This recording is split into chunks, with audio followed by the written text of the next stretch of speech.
Fala pessoal, tudo bem? Estamos aí para mais um Fala Dudu. E hoje a gente vai falar de mais um economista defunto, que é o Milton Friedman, tá? Então, o Milton Friedman é um judeu americano, foi super importante para a divulgação da teoria econômica durante quase todo o século XX, né? A contribuição dele foi mais voltada, talvez inicialmente, para a área de política monetária, mas o Friedman pelo menos foi isso que ficou para as pessoas, né? Mas o Friedman era aquele economista que falava sobre tudo, né? Ele tinha uma mente super ágil para pensar os problemas econômicos, pensar os problemas sociais e colocar dentro do arcabouçozinho do economista. E o Friedman é da famosa segunda geração de Chicago, o pessoal que tornou Chicago, né, a Universidade de Chicago, famosa por por ser um lugar que defende o liberalismo, né? Por ser uma universidade onde o pensamento liberal vicejava, né? E ainda viceja hoje em dia. Bom, o Friedman, na parte de política monetária, algumas contribuições importantes, tá? Então, a primeira delas foi que o Friedman foi o cara que teve a sacada, junto com coautores, Friedman e Phelps nesse caso, de que política monetária, você não podia ficar usando política monetária para escolher se você queria um pouquinho mais de inflação, um pouquinho junto com um pouquinho mais de crescimento, um pouquinho menos de crescimento com um pouquinho mais de inflação. Ele falou, se as pessoas formam expectativas sobre o que vai ser a ação da política monetária, isso daí se desfaz. Pelo menos no longo prazo isso daí se desfaz, né? Então não dá para a gente escolher, estamos numa recessão, vamos um pouquinho mais de inflação e um pouquinho mais de crescimento. Você consegue fazer isso talvez por alguns trimestres, mas isso depois se dissipa. Não dá para explorar de uma maneira continuada a tal da curva de Phillips, né? Uma coisa que tinha sido descoberta antes aí do Friedman falar sobre expectativas acionais dentro do arcabouço de política monetária, que tinha essa correlação, né, aparentemente negativa de inflação mais alta, positiva de inflação mais alta, crescimento mais alto. Era negativa porque era inflação mais alta, desemprego mais baixo. E o Friedman fala, olha, isso daí não se sustenta, e os anos 70 mostraram que isso aí não sustentava mesmo. A gente teve desemprego alto e inflação alta ao mesmo tempo, a tal da estagflação. Então ele chamou a atenção para o papel das expectativas em política monetária, que depois virou assim uma coisa, carne de vaca, né? Todo mundo usa isso hoje. Não precisa ser expectativas estritamente racionais, mas alguma coisa parecida a gente usa, os economistas hoje em dia. E ele também tem uma contribuição histórica super importante sobre a Grande Depressão.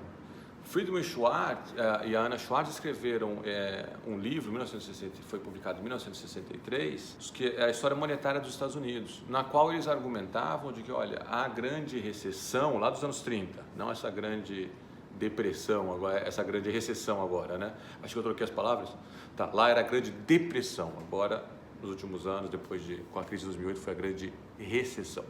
Bom, o Friedman e a Anna Schwartz escreveram esse livro, documentaram a política monetária dos Estados Unidos, como ela tinha sido implementada, e botaram meio que um dedo acusador, falaram o seguinte, a culpa um pouco da grande depressão dos anos 30 foi do Federal Reserve, que é o Banco Central dos Estados Unidos. O Federal Reserve deveria ter, na hora que as coisas começaram a colapsar, ele deveria ter colocado mais liquidez, emprestado mais dinheiro para os bancos, imprimido um pouquinho mais de moeda, ou impresso um pouco mais de moeda para o sistema bancário continuar funcionando. E o Banco Central dos Estados Unidos, na época, ele era muito reticente em fazer esse tipo de coisa.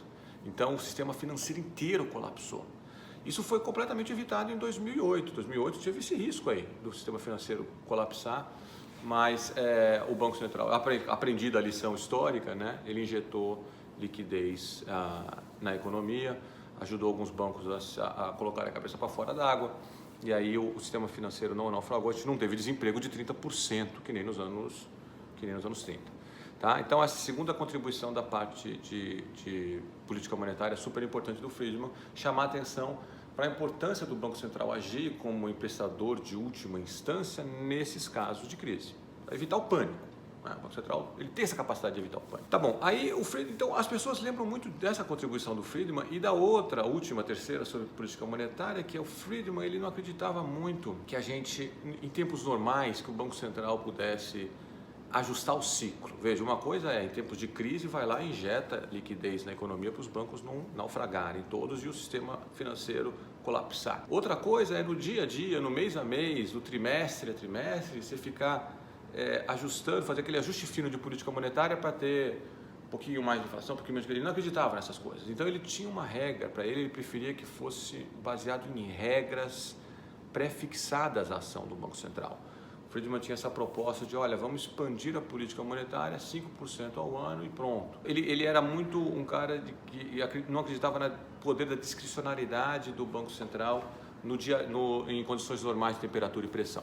Então ele queria uma regra para a expansão monetária, que assim a gente já sabe, ó, expande a moeda 5% todo ano ou 10% todo ano, e a gente não tem problema de ter que ficar adivinhando o que o Banco Central vai fazer. A gente vai ter uma inflação estável, um crescimento vai depender de outras coisas, mas vamos fazer uma regra fixa assim. Provou-se que uma ideia ruim, assim, depois nos anos 80 e nos anos 90 a gente aprendeu que esse tipo de política monetária não funciona bem. Você tem que fortalecer o Banco Central, dar capacidade técnica, independência operacional para o Banco Central e deixar sim ele fazer análise trimestre a trimestre, mês a mês do que está acontecendo para desenhar a política monetária de acordo. Mas era como o Friedman pensava na época. Por fim, o Friedman, vocês não sabem, mas ele foi o fundador do porquê. Friedman é o fundador do porquê, né? Não exatamente, mas quase. O Friedman foi o primeiro cara. O Friedman ele gostava de interagir com a sociedade. Então ele chegava para as pessoas, ele convidava aluno, convidava jornalista, convidava pessoas da sociedade civil para debater temas de economia. E aí, na verdade, não eram temas de macroeconomia. Ele queria mais debater coisas do tipo: o governo tem que prover escola. Por que o governo não dá um voucher, né, que é um dinheiro marcado, certificado, isso aqui, dinheiro que só pode usar em escola? E as pessoas mais pobres, por exemplo, pegariam esse voucher e iriam nas escolas privadas, não precisa de escola pública, e usariam esse voucher para pagar pela educação dos filhos, aumentando a competição entre as escolas. Então o Friedman era todo a favor da competição, né, um liberal clássico. Nesse sentido, e achava que o governo ele se metia a fazer as coisas e atrapalhava. Então ele foi um cara que começou, assim, no meu entender, o primeiro grande economista, prêmio Nobel de Economia, que chegava e fazia esse embate com um aluno, com um jornalista. Ele queria falar: olha, tá bom, você está pensando assim, eu acho que você está pensando errado por causa disso, disso e disso. Tem uma tradição, acho que em Chicago, que ficou um pouco por causa do Friedman e outros, mas o Friedman foi um dos primeiros que estavam lá empurrando a Universidade de Chicago nessa direção, a gente chama de teoria dos preços, né? Em inglês é o Price Theory. A ideia é tentar entender os fenômenos do dia a dia usando esse arcabouço que a gente sempre discute no porquê, a teoria da escolha, as restrições, os incentivos.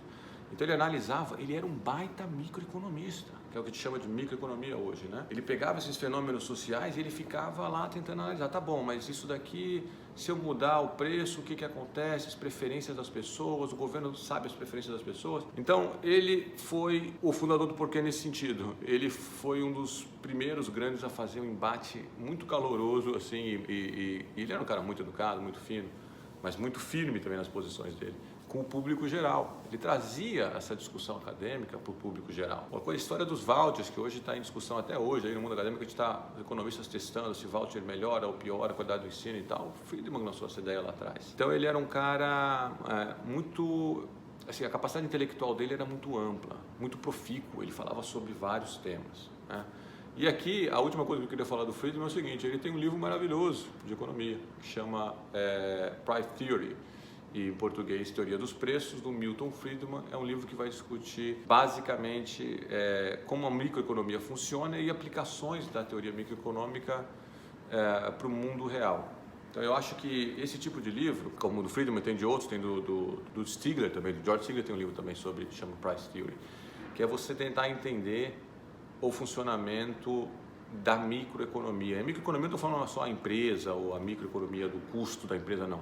A microeconomia, estou falando, a teoria da escolha, a teoria das restrições, etc. E como essas coisas interagem para explicar fenômenos sociais. Price Theory é um livraço do Friedman, e eu tenho um colega economista famoso que gosta de falar assim: se eu tivesse que ir para uma ilha e se eu pudesse levar alguma coisa para ficar lendo nessa ilha e mais nada, eu levaria o livro do Friedman. Então esse é o Milton, um dos mais importantes economistas liberais do século XX, fundador do porquê. Tá bom, pessoal? Até a próxima semana.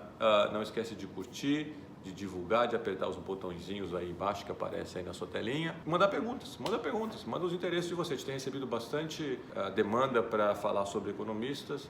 Hoje foi o Friedman. Espero poder atender aí a demanda de vocês numa próxima oportunidade, tá bom? Um abração para vocês. Tchau.